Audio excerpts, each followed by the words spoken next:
Welcome back folks, my name is LastKnownMeal and today in Cyberpunk 2077 we are going to cover all the most important character details like skills, attributes, cyberware and see how they will be learned, used and combined so you can make the character that fits your playstyle.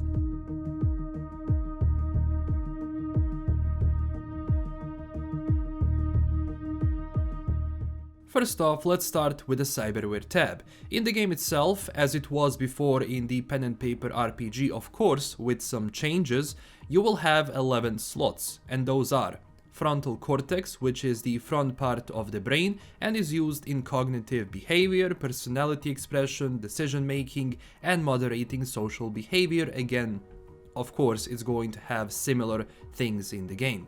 As we can see, we have three options for that.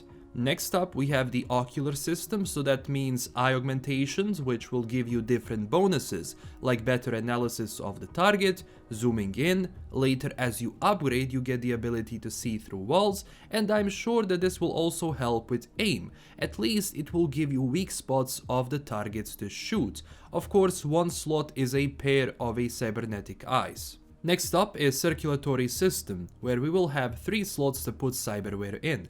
Now, since Circulatory System is here to transport nutrients and blood through the body, this will probably give you better HP and overall health regeneration. Next up is Immune System with 2 slots, so this is the protection side of cyberware, again against different chemical and toxin attacks, and will probably have other options. Next up we have Nervous System with 2 slots, and I'm sure that this internal cyberware piece helps with overall aim, then V being more calm in fights and generally during dialogue. Then we have Integumentary System with 3 slots. This cyberware is usually for your skin replacement, like armor in a sense, because this system is technically made from skin and its appendages, which protects the body from damage. I mean, you have it too, it's skin on your body and 1 layer below the skin. On the right we have the Operating System, which in this case gives you 10 base RAM, 8 buffer size and 6 slots. This means that RAM will influence your memory, which means every action like quick hack or hacking in general depletes your memory points that are then regenerated by themselves as time passes. So it's like stamina but for hacking. Again, you will need to have certain operating system which gives you an ability to have enough, well, RAM and everything else to hack bigger targets. So simple cameras, that's not going to be the problem, but whole networks and everything, that will require a bigger skill. We will also have bonuses here, like allowing us to perform quick hacks on targets and devices while scanning. It also increases the time it takes for enemy netrunner to hack you by 100%. And yes, other people will try to hack you, so you need to repel that attack. We had seen Netwatch trying to hack V during Sasquatch boss fight, but luckily we had Placide on the other end, so he was fighting the virus back, but without him we have to do it by ourselves. Below it we have the skeleton with 2 slots, so as you can see here, even the new bones, we're gonna be able to replace that to probably increase resistance and overall strength. As we had seen with arms, some of those options we have are Mantis Blades, Gorilla Arms, Projectile Launch System and much more. They just basically revealed base cyberware here. Of course there is going to be more options and differences. In the shot we had seen, they showed a few arms we can get, and one of them was the Silverhand arm that Johnny has, a replica of course, but if you want to rock it, you will be able to, it seems. Now keep in mind, there is a cap on cyberware, because in the pen and paper RPG there is something called Humanity Index, and once that goes down, you lose the game or, well, the character. That means you put so much cyberware into your body, and it was done without proper high tier ultra expensive doctors, your body starts rejecting those parts and it puts way too much strain on the brain itself, and slowly you lose sanity, and once that reaches 0 you go into full rage mode and start attacking everyone around you. There are also 3 different versions of cyberware, and those are active, triggered and passive. Active, you activate yourself when you need to, and triggered can also be activated if you meet certain requirements, so something must happen, either your health drops to 10% or something, kicks in. And of course passive, which are cyberware which activates itself and you don't have to worry about it. Now, you won't be able to drop your humanity to 0 because that's technically game over, but there will be boss level cyber psychos in the game you can fight. Now that we got that out of the way, let's talk about attributes. That's kinda your main part of the build because those are core values like body, which increases your overall strength and it helps you with two-handed weapons, both melee and ranged. It also helps with athletic skills and shotguns. Generally, you want to put points into your body if you want to go with a solo build, especially if you want direct contact with the enemies, so no sneaking around but head-to-head action. This also allows you to rip out turrets from their places that you can later use to shoot at enemies, and also your body, or well, strength, will also determine which people you can actually take out from vehicles, because other people, you have to keep this in mind, they can also have a bunch of cyberware in their body and can be equally as strong as you, maybe even stronger. Next up we have reflexes, and those are attributes that will modify your handguns, rifles and blade skills. Generally you want to put points into reflexes if you prefer faster paced combat, so that means changing long range weapons with maybe medium range weapons and then to close range weapons. So you will be useful on both fronts, and you can change the dynamic of the fight by moving further into enemies or stepping back and taking them out from distance. By leveling this up, you increase your evasion, critical chance, mantis blades damage, increase attack speed, movement speed, and of course proficiency with rifles, pistols and revolvers, and also the XP you get for that proficiency level. And proficiency level in Cyberpunk will have visual changes, so the first time you pick up any weapon, your V will be slower with it, and as you use that weapon or that whole tree of weapons, we will learn how to properly hold the rifle, and that increases reload speed, aim down the sights and general transition. So if at start V shoots janky, that's just the character. That will later change as you learn more. Next up is intelligence. This attribute is perfect for netrunners and generally stealthy types because this modifies device hacking and target hacking. And we have to separate the two because device hacking is basically you hacking cameras, machines, doors, etc. While target hacking means you hack people, and people can be hacked in various ways, like blocking their eyes, making them explode, making them shoot themselves, jamming their gun.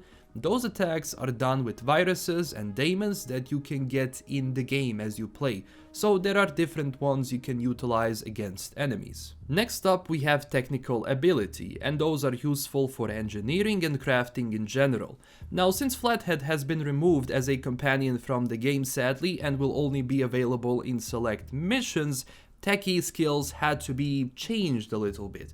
Now, his abilities are going to give you certain things, like it will increase your armor, increase proficiency in crafting, and you will be able to craft various things, from weapon attachments, armor, probably cyberware with blueprints you find, and probably some weapons. It also increases proficiency in tech weapons, then your damage against drones, robots, and all kinds of mechanical things in the game, so if you want to fight them, a techie class is going to be perfect. It will also unlock additional dialogue for your tech class and will give you ability to unlock new pathways in certain missions, like maybe rerouting some wires, opening some doors, etc. Then we have the cool attribute, and you are probably wondering what the heck is this? Well, cool helps with assassination, it makes your nerves stronger, it increases sniper rifle skills.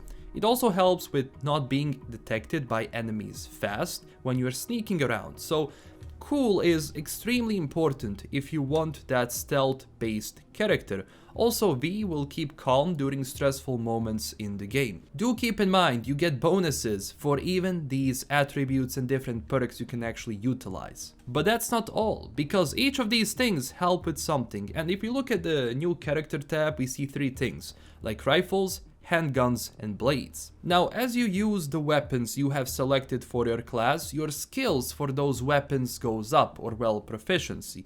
And after you level up that skill, you will gain an attribute point. So let's say you used rifles for a while. You get a perk you can select like Bullseye, which increases damage while aiming by 10%. So everything else you use, it will give you these perks you can actually help with the way you play. So if you're using melee weapons, it will give you other perks which are useful for the melee build. This will also include other things like critical strike bonuses and various other, of course, in the weapons you play with. You won't be able to level up shotgun while using a pistol. Makes sense.